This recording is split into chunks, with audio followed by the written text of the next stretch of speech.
अब आप सोच सकते हैं कि इन नोटों को देखकर भले ही मुड़े तुड़े क्यों ना हो, अजनबी पर क्या गुजरी होगी।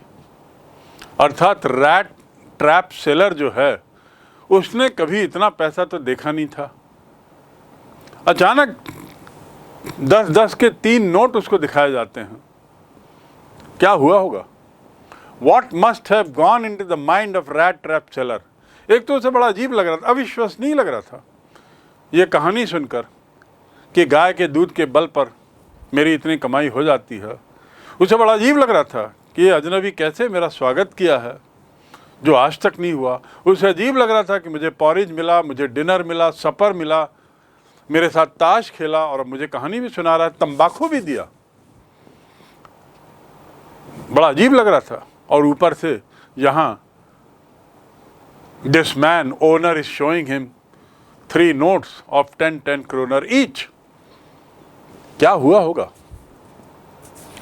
The next day, well, after that, showing the notes, he held up before the eyes of his guest. उसकी आंख के सामने वो नोट को दिखाया, nodding knowingly, सिर हिलाया, and then stuffed them back into the pouch.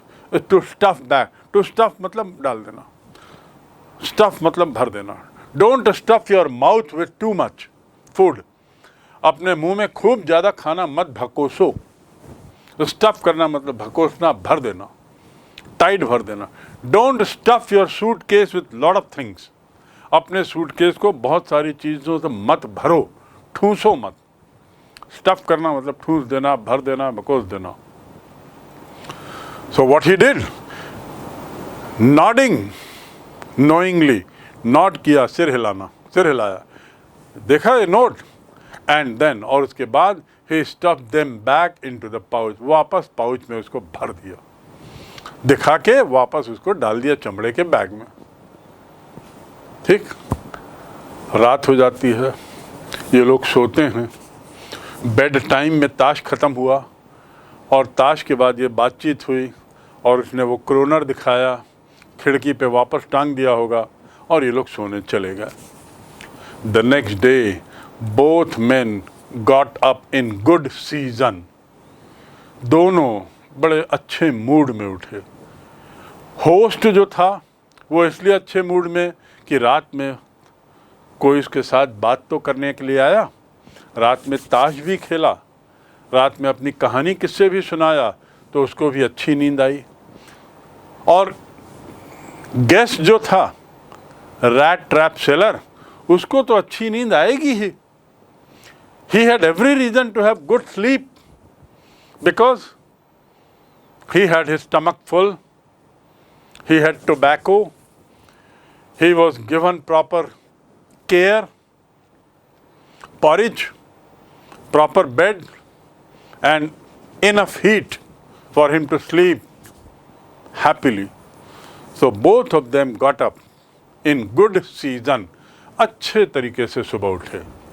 The crofter was in a hurry to milk his cow. ये जो crofter था, जो आयरन स्मिथ वर्क में काम करता था, आयरन वर्क में, यानी गेस्ट नहीं, होस्ट, ओल्ड मैन, वो सुबह सुबह हड़बड़ाने लगा, थोड़ा जल्दी में दिखा। क्यों? क्योंकि उसे अपने काऊ का दूध दुहना था। To milk his cow, milk माने दूध और टू मिल्क माने दूध दुहना। In the village if you go in the morning you will find lot of people milking the cow. Milking the cow, बहुत से लोगों को आप देखोगे सुबह गांव में गाय का दूध निकालते हुए। तो milking the cow. So the crofter was in a hurry to milk his cow, क्योंकि गाय का एक समय होता है दूध देने का। यदि समय में बदलाव हो जाता है तो दिक्कत होती है। The cow may not give milk, और यदि गाय दूध नहीं देगी उस दिन तो इसका जो पैसा है वो मारा जाएगा, क्योंकि क्रीमरी में दूध नहीं दे पाएगा। And the other man probably thought he should not stay in bed when the head of the house had gotten up.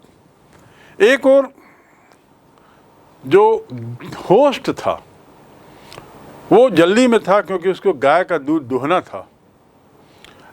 तो दूसरी ओर अजनबी जो था, मेहमान जो था, द अदर मैन, प्रॉबेबली, संभवतः उसने सोचा कि he should not stay in the bed, कि वो भी अब बिस्तर से उठ जाए, वो अब बिस्तर में न रहे। क्यों? क्योंकि जो घर का मालिक है वो अब उठ गया है। Head of the house had gotten up. जब घर का मालिक उठ गया है तो मुझे भी उठना चाहिए।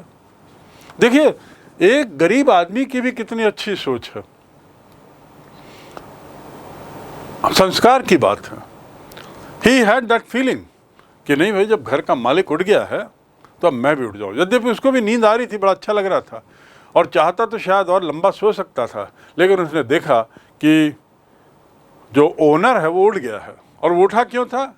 गाय को दुहने के लिए, क्योंकि उसका एक समय होता।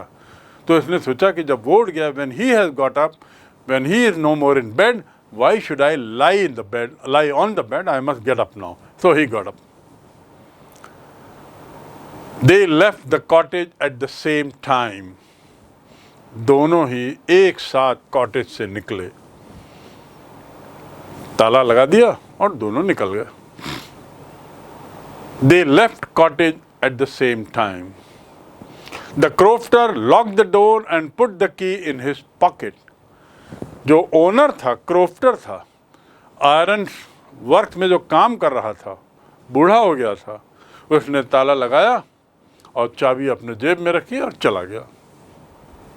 The man with the rat trap said goodbye. और ये जो रैट ट्रैप वाला आदमी था, इसने उसको बाय बाय कहा और थैंक यू कहा। And thereupon each went his own way. Thereupon, उसके बाद, देयर अपॉन मतलब उसके बाद, और उसके बाद दोनों अपने अपने रास्ते चले गए। तो इसमें क्या इंटरेस्टिंग बात है? What is there to be so interesting? But yes, story is very interesting. This is just the beginning of the story. Now what happens? Both get up, get ready, go out of the house, gate is locked, house is locked, key is kept by the owner, and he goes his way while rat trap seller goes the other way. अपनी अपनी दिशा में निकल गया. उसने उसको धन्यवाद भी दिया. इतनी कर्टसी थी उसमें, इतनी सभ्यता थी उसमें, इतनी समझ थी उसने कि उसको धन्यवाद भी दिया. Thereupon मतलब उसके बाद, each went his own way. But half an hour later, आधे घंटे बाद, the rat trap peddler stood again before the door. Rat trap peddler, rat trap बेचने वाला. पेडलर मतलब जो घूम घूम के ऐसा बेचते हैं सामान, उन्हें पेडलर कहते हैं. तो पेडल मतलब साइकिल का पेडल करते हैं हम लोग. Pedal your cycle fast.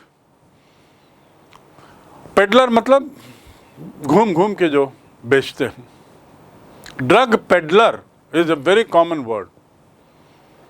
Drug peddler, जो लोग ड्रग्स बेचते हैं, नशे की चीज जो बेचते हैं. Drug peddlers are big criminals for the society. Drug peddler जो हैं समाज के लिए बहुत बड़े अपराधी हैं. तो पेडलर, रैट ट्रैप पेडलर जो था, आधे घंटे बाद फिर वापस आ गया. Half an hour later he stood again before the door. उसी दरवाजे के सामने फिर था वो. He did not try to get in. However मतलब यद्यपि. यद्यपि उसने अंदर जाने की कोशिश नहीं की. कैसे करता? ताला लगा था, चाबी तो क्रोफ्टर के पास थी, ओनर के पास थी, वो तो चला गया था. तो अभी क्या करता? यहाँ पे खड़ा था और कुछ तो दिमाग में हो रहा था. However मतलब यद्यपि. He did not try to get in however. फिर भी उसने अंदर जाने की कोशिश नहीं की. He only went up to the window. वो केवल खिड़की तक गया. अब आप समझ गए होंगे कि खिड़की तक गया मतलब क्या हुआ. खिड़की तक गया. Smashed a pane. स्मैश करना मतलब मारना, जोर से मुक्का मारा. पेन मतलब कांच का जो ग्लास लगा हुआ था, द ग्लास विंडो पेन में, उसको कहते हैं पेन, एक टुकड़े को एक पेन कहते हैं। दिस विंडो हैज 3 पेन्स, इस खिड़की में 3 पेन लगे हुए हैं। So he broke 1 pen, smashed 1 pen, smash करना मतलब जोर से मारना, उन्होंने जोर से हाथ मारा, पेन टूट गया। अंदर घुसने की कोशिश नहीं की उसने, ताला लगा था। तो क्या करता है, कांच को तोड़ता है। He only went up to the window, smashed a pane, stuck in his hand, और अपना हाथ अंदर डालता है। To stick मतलब डालना। You stick to your words, तुम अपने शब्दों पर अड़े रहो, अडिग रहो। वो तो अलग शब्द है। You stick, the gum is sticking, the gum is not sticking, चिपका नहीं रहा है। गोंद जो है चिपका नहीं रहा, गम मतलब गोंद, चिपका। टू स्टिक करना मतलब चिपकाना। और दूसरा मीनिंग है स्टक हिज हैंड, उसने अंदर हाथ डाला। कांच टूट गया था, टूटे हुए कांच से अंदर हाथ डाला। और क्या किया होगा? What did he do? Stuck in his hand and got hold of the pouch with 30 kroner, और उसके हाथ में वो चमड़े का बैग आ गया जिसमें 30 क्रोनर रखे हुए थे, जिसे रात में ओनर ने दिखाया था। उसकी नज़र उस बैग पर पड़ गई। रात में उसका दिमाग घूम गया, 30 क्रोनर का लालच उसके मन में आ गया, और इसीलिए वो वापस आता है। आधे घंटे बाद दरवाज़ा बंद देखता है। स्वाभाविक था, उसको मालूम था कि दरवाज़ा बंद रहेगा, और वो चाहता भी था कि दरवाज़ा बंद रहे ताकि मैं कांच तोड़ूं और जो खिड़की में रखा हुआ जो है पैसा उसको ले लूं। वो ओल्ड मैन जो था, it was rather very sorry about the old man that he trusted this fellow. उसने उसको, बड़ी अजीब बात थी कि इस ओल्ड मैन ने रैट ट्रैप सेलर को विश्वास किया, इतना विश्वास किया कि अपनी राम कहानी पूरी बता दी, और तो और उसने कहाँ पैसा रखा है ये भी बता दिया, और वापस उसी जगह पे रख दिया। इसके दिमाग में वो पैसा था। Stuck his hand and got hold of pouch with the 30 kroner. He took the money and thrust it into his own pocket. उसने वो पैसा निकाला, thrust it into his own pocket, अपनी जेब में डाल दिया। थ्रस्ट करना मतलब थोड़ा जोर दे के डालना, जो अंदर तक हाथ पहुंचाया ताकि वो पैसा गिर ना जाए। ये सुनिश्चित करने के लिए कि पैसा गिर ना जाए, उसने अंदर तक हाथ से दबाव बनाया। He thrust his hand. After smashing the pane, stuck his hand, took out the bag, took out the money, thrust the money in his pocket and put the bag back. Then he hung the leather pouch very carefully back in its place. बड़ी सावधानी से उसने वे चमड़े के bag को उसी जगह पर वापस रख दिया। एंड वेंट अवे, और फिर चला गया। अर्थात उसने एक चोरी की, उसने विश्वासघात भी किया। इतने विश्वास से ओनर ने रखा था, धोखा दिया। ओनर स्वयं भी कोई अमीर नहीं था, पूरी मेहनत की कमाई उसकी लेके चलते बना। बट आगे क्या होता है वो देखेंगे। फिलहाल what you should know is that he put the money in his pocket, put the bag at its place, exactly the same way as it was before, and went away, निकल गया। तो अब आप समझ सकते हैं कि किसी को भी गोपनीय बातें बताना कितना महंगा पड़ सकता है। खाना पीना दो, आराम के लिए किसी को आपने सुविधा दी, लेकिन एक अनजाने व्यक्ति को अपनी सारी बातें आप बता रहे हैं, so that's not proper. And you know how rat trap seller took advantage of it, कैसे उसने उसका फायदा लिया। साथ ही समृद्ध के दिनों में, अच्छे दिनों में, ये जो आदमी था, होस्ट, ओनर, क्रॉफ्टर, अर्थात क्रॉफ्टर मतलब बाड़े वाला, आयरन वर्क्स में वो एक बाड़े वाला था और ज़मीन पे काम कर चुका था, तो इसलिए उसको कुछ आइडिया भी था गाय वगैरह बनाने रखने का, और साथ ही और बेचारा खुले दिल का था। सारी कहानी उसने बता दी, पैसा भी तक दिखा दिया, और ये अगले दिन सुबह निकल भी गया, लेकिन दिमाग में तो था कि वो पैसा वहाँ रखा हुआ है, क्या मैं उसे चुरा सकता हूँ, और वापस पहुँचा और निकाल लिया। As he walked along with the money in his pocket, as he walked along, जैसे जैसे वो चलता गया, with the money in his pocket, अपनी जेब में पैसा रख के जैसे जैसे वो आगे बढ़ता गया, he felt quite pleased with his smartness, अपने स्मार्टनेस से बड़ा खुश था वो। अब स्मार्ट होना मतलब अपनी चालाकी से, और क्या चालाकी थी कि उसकी नज़र थी कि वहाँ पर थैली वापस रख दिया है, और उसने सोच भी लिया होगा रात भर में कि उसको कैसे तोड़ूंगा, और इसीलिए शायद उसने फुर्ती में,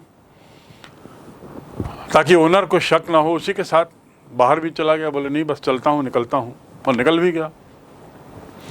सो he felt quite pleased with his smartness, और अब अपने स्मार्टनेस पे खुश भी था कि देखो मैंने कैसे उसको बेवकूफ़ बनाया। किसको? ओनर को।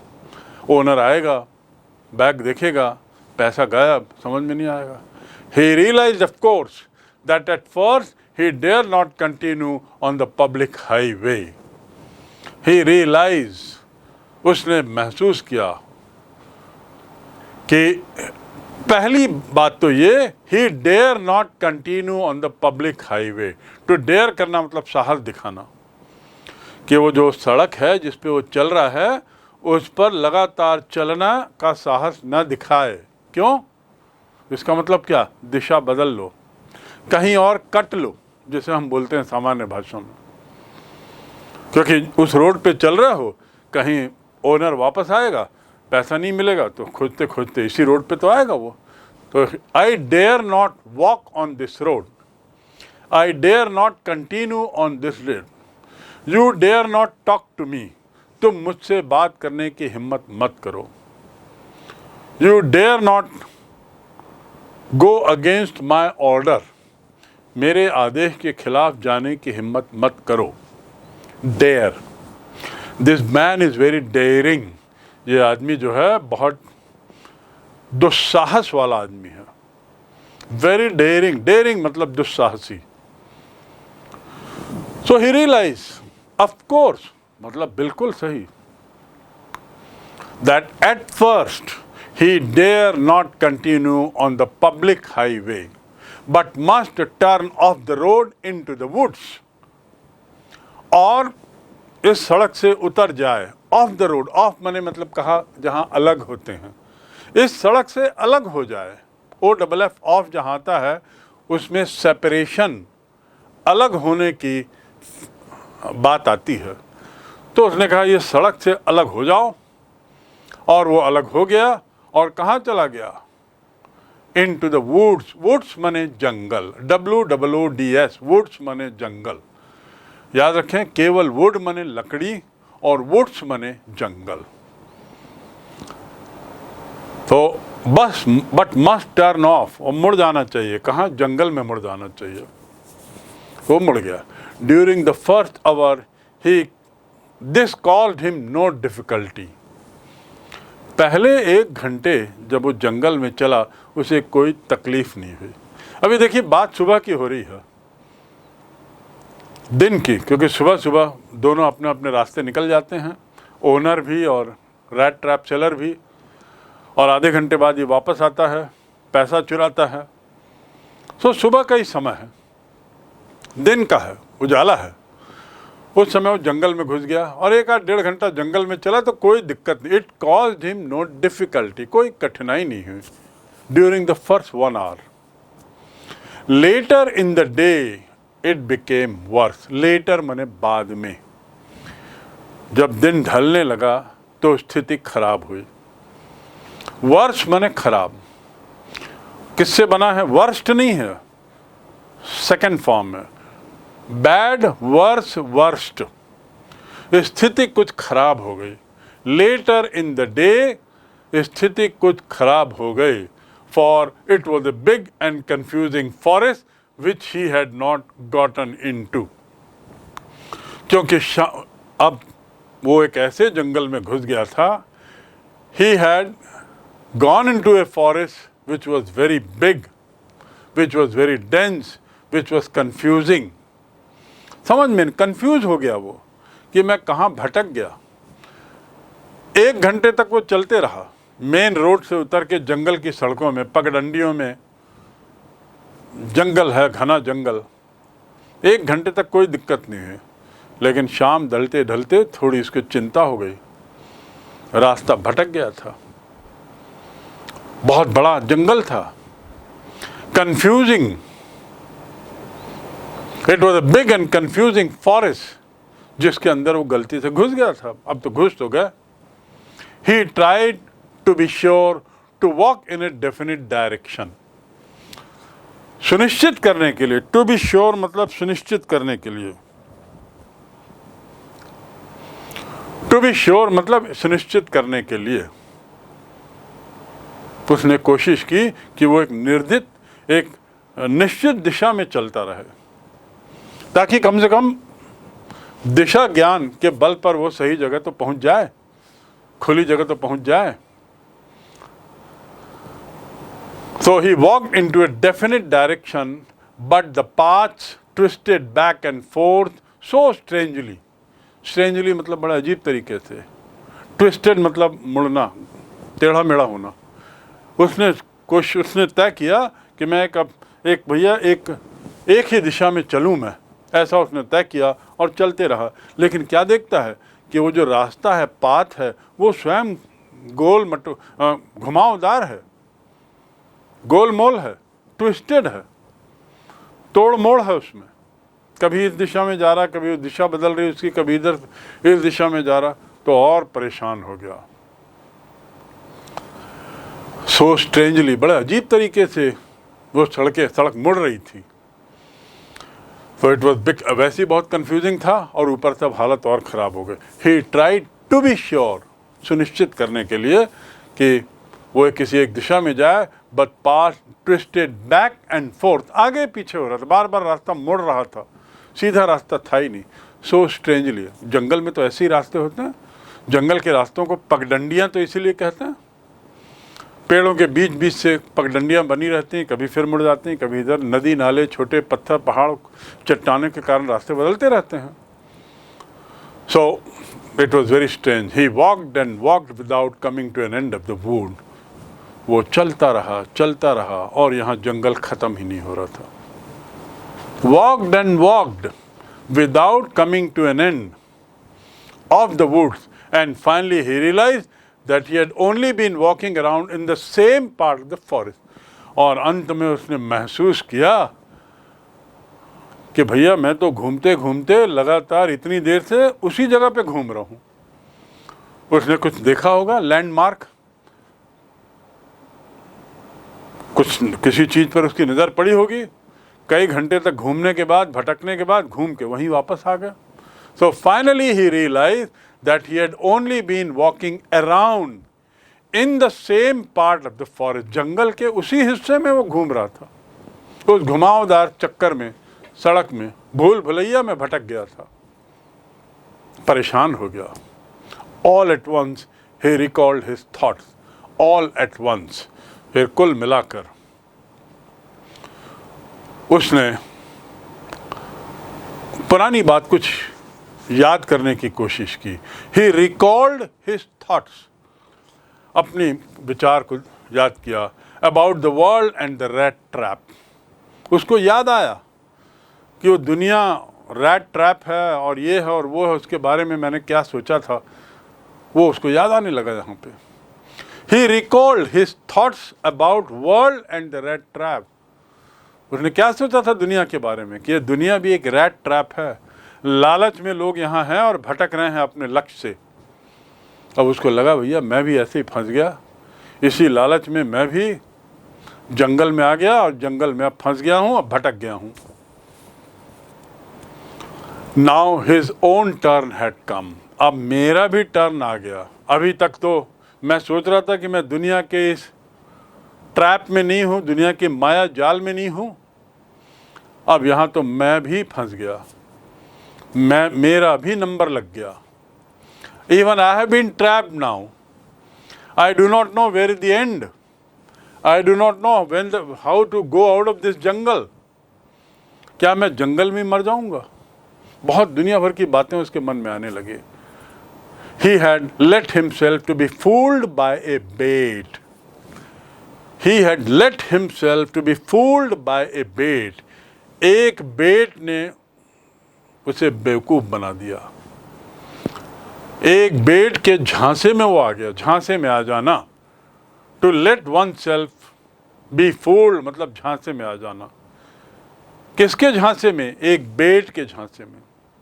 और बेट क्या था? वही 30 क्रोनर का लालच। वो 30 क्रोनर के चक्कर में ही तो मैं जंगल की ओर भागा और भटक गया। यही लालच अब मुझे यहाँ डुबा देगा। So now his own turn had come. अब उसका भी समय आ गया, अब मैं भी इसमें फंस गया। He had let himself be fooled by bait. वो स्वयं अब झांसे में अपने को डाल दिया। And had been caught, और पकड़ा गया। किसमें? किसी के द्वारा नहीं, झांसे में पकड़ा गया, जाल में फंस गया। कौन से जाल में? जंगल के, और जंगल के अलावा पैसे का जाल। 30 क्रोनर का लालच, उसने जो लोभ था उसको संवरण नहीं कर सका, पैसा चुरा लिया और कहीं पकड़ा ना जाए इसलिए मेन रोड से हट के जंगल की ओर चला गया। शुरू में कोई दिक्कत नहीं हुई उसे, लेकिन बाद में भटक गया। और ऐसा भटका कि after few hours of walking and walking he found himself at the same place where he was there a few hours ago.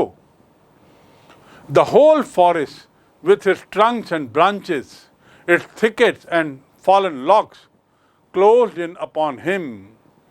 ये पूरा जो जंगल था, जिसके इतने मोटे मोटे तने थे, जिसकी इतनी सारी शाखाएं थी, इतना घना था, और लकड़ी के जो बड़े बड़े तने टूटे हुए पड़े थे, वो मानो उसके ऊपर अब गिर रहे थे। उसको लग रहा था ये सब मेरे ऊपर आ रहा है। ऊंचे ऊंचे पेड़, the whole forest with its trunks माने तने, एंड ब्रांचेस, इट्स थिकेट्स मतलब क्या होता है? छोटे छोटे पेड़ों का बड़ा घना झुंड वगैरह जो होता है। एंड फॉलन लॉग मतलब लकड़ी का बड़ा मोटा टुकड़ा, तने, कटे हुए तने। Closed in upon him like an impenetrable prison, वो उसके ऊपर हावी हो रहे थे। इम्पेनिट्रेबल, अभेद्य जेल की तरह उसे लग रहा था। ये जो सारे पेड़ दिख रहे थे, ऊपर जंगल, चारों तरफ जंगल, लकड़ी पड़ी हुई, घना जंगल, अब उसे एक जेल लगने लगा। ऐसा जेल जिसे अब भेदा नहीं जा सकता। इम्पेनिट्रेबल, अभेद्य, एक अभेद्य जेल जैसा लगेगा। From which he could never escape. To escape मतलब बच निकलना, भाग निकलना। उसे लगा अब मैं ऐसी जगह में आ गया हूँ, ऐसे अभेद्य जेल में आ गया हूँ जिसको मैं भेद नहीं सकता, और अब ऐसा लगता है कि अब मैं यहाँ से बच नहीं पाऊंगा, भाग नहीं पाऊंगा, निकल नहीं पाऊंगा। To escape, to run away, तो अब यहाँ से मैं भाग नहीं पाऊंगा। कितना निराश हो गया। एंड ही थॉट कि like a rat I am also trapped now, एक चूहे की तरह मैं भी यहाँ के माया जाल में फंस गया, और इसका परिणाम कि अब ये जंगल में मैं भटक गया हूँ। इट वॉज लेट इन दिसंबर, ये घटना कब की है? दिसंबर की, वो भी दिसंबर के अंतिम दिनों की। लेट इन दिसंबर मतलब दिसंबर के आखिरी दिनों की। Darkness was already descending over the forest, अंधकार वैसे ही पहले अब उतरने लगा था जंगल में। डिसेंड करना मतलब उतरना, एसेंड करना मतलब चढ़ना, डिसेंड करना मतलब उतरना। Why are your marks in physics for the whole year are in descending order, ascending order. Ascend मतलब चढ़ना, ASCEND, और DESCEND मतलब उतरना, उतार होना। तो डार्कनेस जो थी, अंधकार जो था, वो अब उतार पर था, अर्थात जंगल में अब अंधेरा छाने लग रहा था, रात होने जा रही थी, दिसंबर की ठंड थी।